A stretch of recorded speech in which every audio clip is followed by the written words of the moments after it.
Read Aloud, and today we are going to be reading a book called A Picture Book of George Washington Carver by David A. Adler, illustrated by John Wallner. So again, you're going to see another David A. Adler book. So it's really kind of fun. We're just getting to see a lot of different books by David A. Adler, talking about these really important people in history. And today, we're going to get to learn about George Washington Carver and how he loved his work. He said, "No science, and science shall set you free, because science is truth." Another really famous, important inventor. Just like with the last book, we got to learn all about Benjamin Franklin. We're going to get to learn about another really famous inventor. Now, while we're reading this book, we're going to focus on these goals today. Just like always, we have our two goals. We have a reading goal and a social studies goal. Let's read our reading goal. I can determine or figure out the main idea of a text and key details for support. So remember, main idea, it's like that one sentence big idea. If I asked you in one sentence, what is the main idea? It's that you could tell about the entire thing, like the entire article or an entire book or an entire chapter or even just the main idea of a paragraph. And then the key details are the most important facts. Now today, the activity that we're going to be doing is going to be a brand new one. We haven't done this one yet for this unit, but that's what we're going to be really looking for. The most important facts, most important parts. And really, it's going to be we're going to be looking for main ideas. And you're going to be looking for like 5 to 6 main ideas throughout this whole book, which really are like the big, most important key details about George Washington Carver. As we are reading, we're going to use this social studies goal. Let's read it, and I can explain. Ready? I can explain how specific or certain people have done important actions or things to help change the world around them in history. Those past events. I don't want to lose the book. We're going to do this here. Nope. So you are going to see that this is a read to me one. I was been looking for a really good George Washington Carver book, but this is the one I can do. So I know even though it's a read to me and you can listen to it read to you, I just had to do it. But we are doing lesson 15 today. So it's biography lesson 15. We're doing a timeline flow map. And I'm just going to open up this. It says open the page for a quick note. This is going to tell you what you're going to do today. Hello everyone. Today you will create a flow map timeline of your person. You must include 6 key events. And I said 5 to 6. I'm totally fine with 5 to 6 key events for this. But you must include 5 to 6 key events that happen in this person's life, and you'll get to create it on a pick board. Just watch the video. Step 1, to learn how. Have fun, Mr. Johnson. And then you are going to be loading everything into our a media album, where we're going to be having all these timeline flow maps. But let's get into our book. So really just focus on those big key details, and really it's the main ideas, like a good 5 to 6 kind of main ideas of different parts of his life. George Washington Carver was born a slave. He was never sure of his birth date, but just that it was in 1864 or early 1865, near the end of the Civil War. He was born on the Missouri farm of Moses and Susan Carver, where his mother Mary was a slave. George hardly knew his mother. When he was an infant, raiders kidnapped him and his mother and took them to Arkansas. A neighbor found George and brought him home, but he didn't find Mary. Young George Washington Carver never saw her again. George's father was a slave too, but George never met him. His father worked on a neighbor's farm and was killed in an accident around the time George was born. George and his brother James were raised by Moses and Susan Carver. Their Carvers were good to the boys. George called Mrs. Carver Uncle Mose. Yeah, and so you see a picture here. These are it's kind of a scary picture. These are the pictures of the raiders. Sometimes during this time too, people would dress up in things like this. Definitely, they were not happy. These people who dressed up like this too were not really wanted slavery to keep happening. They didn't want anybody who was white and anybody who was technically they would say like a white kind of light skin than somebody who did not have like that kind of like lighter skin. They didn't want that to. They didn't want people to. They didn't want anybody who was like that to mix. So just a very unhappy time. Not fair. Very unequal. George was not a strong boy. He wrote later that his body was in a constant warfare between life and death. The Carvers did not make him work hard on the farm. He fed the animals and helped Susan Carver around the house. He had plenty of time to swim and explore the nearby woods. George had his own little garden. He wrote later, I want to know every strange stone, flower, insect, bird, or beast. And many of the tears I have shed because I would break the roots of flowers off some of those pets. But he hid his garden in the brush because it was considered foolishness in that neighborhood to waste time on flowers. You can see, so even though he had some really hard things happen, never saw his mother again. His father died when he was just when he was born. But you can tell he's starting to find peace in nature, taking care of plants and animals, and becoming interested in the science of it, even as a young boy. The Carvers wanted him educated the same as white children. They taught me to read, spell, and write just a little. George needed to know more. His only book was a Webster's Elementary Spelling Book. He read it so often he knew it by heart, but that book had few answers for him. When George was 12, he went to a school for African American children in nearby Neosho. There, he lived with Mariah and Andrew Watkins, a black couple. He paid for his room and food by helping around the house.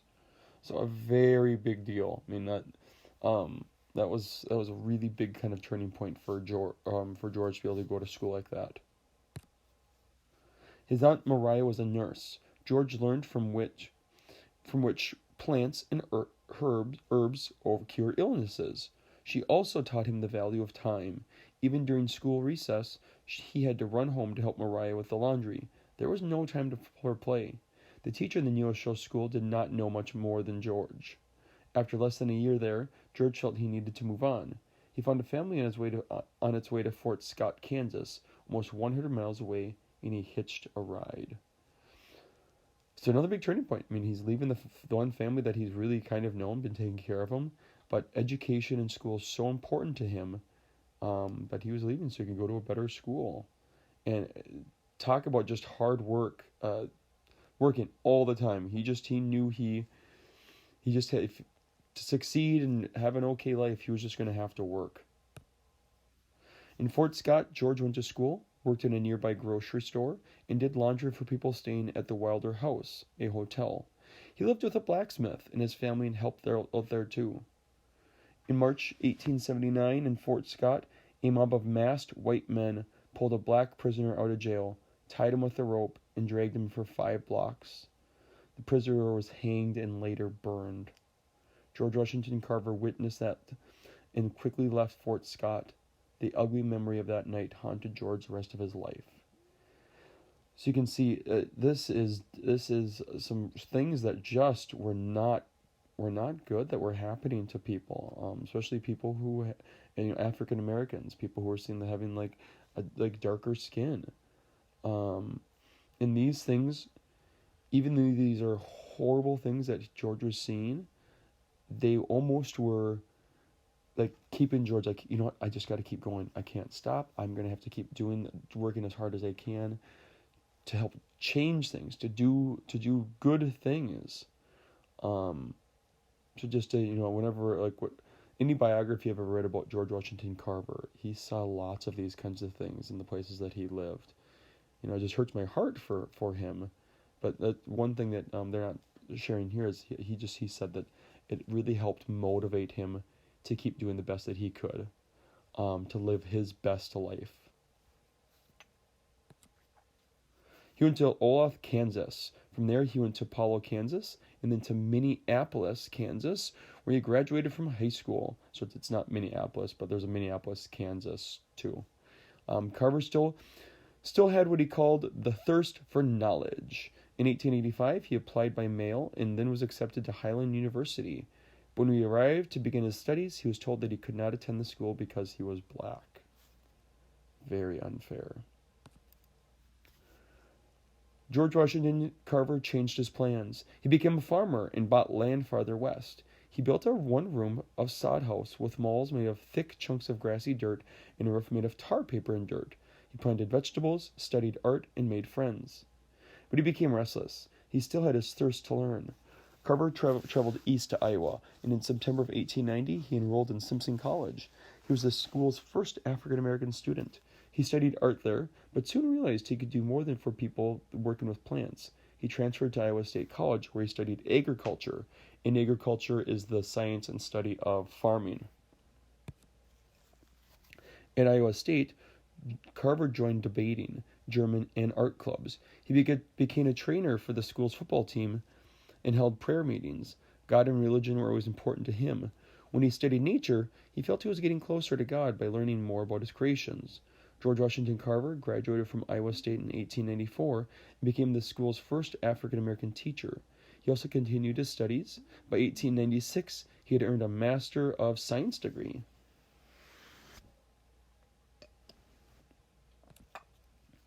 In 1896, Booker T. Washington, one of the most respected African Americans of the time, asked Carver to join him at the Tuskegee Institute in Alabama. The school was established in 1881 to train African Americans for work, and George Washington Carver became the head of its Department of Agriculture. He lived and worked there for the rest of his life. So, very, very impressive. He just continued to do really good things. Tuskegee Institute was a great school, and so that was a really good thing for him to be able to do that, to help, especially to help other people, which is one of the things he's always wanted to do. Carver was devoted to improving the lives of Southerners, especially African Americans. Most of them were cotton farmers. Constant cotton planting ruined the soil, and in some years left entire crops were destroyed by boll weevils, small beetles that left their eggs in cotton flower buds. Carver was determined to find other crops that could grow well in the South and could support Southern farmers. One sec, I'm just going to check the video. Okay, we're good. Carver found that peanuts and sweet potatoes improved the land and were not threatened by boll weevils. He called them two of the greatest products God has given us. He knew Americans would not eat as many peanuts and sweet potatoes as Southern farmers could grow, so he looked for new uses for them. In his laboratory, Carver separated the fats, gums, sugars, starches, and other chemical parts of the peanuts. He worked with these components and found some 300 different byproducts. So he took the peanut, he broke it apart into different things, and he was able to make 300 different things using just peanuts.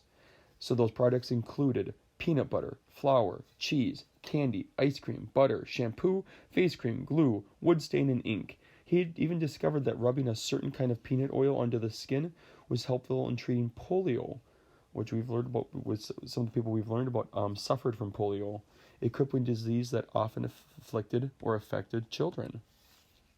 He found that he could make more than 100 useful products from sweet potatoes, including flour, syrup, starch, a coffee-like drink, molasses, glue, vinegar, alcohol, and synthetic rubber.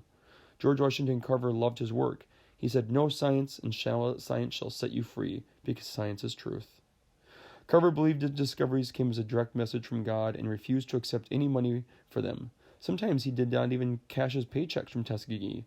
The great inventor Thomas Alva Edison offered Carver a huge salary to work for him, but Carver refused. He wanted only to work for the good of his people, African Americans. George Washington Carver believed in the goodness of all people, that we are brothers, all of us. He felt that successful blacks like him should be models for others, who two together would transform the race in the eyes of the world. Carver liked to say, "Save everything from what you have, make what you want." In 1841, he displayed his handicrafts made of seeds, peanuts, and chicken feathers. Also in the Tuskegee exhibit were 71 of his paintings, many done with paints he made from vegetables, magnolias, and Alabama clay. Time magazine, in its review of the exhibit, called Carver the Black Leonardo, a reference to Leonardo da Vinci, a genius in many fields. George Washington Carver won many awards for his work. In 1823, the National Association for the Advancement of Colored People gave him the Springer Medal. In 1839, he was given the Theodore Roosevelt Medal for Distinguished Research in Agriculture Chemistry. George Washington Carver died on January 5th, 1943 at Tuskegee Institute. People from all over the world mourned his death. Okay, we can come back.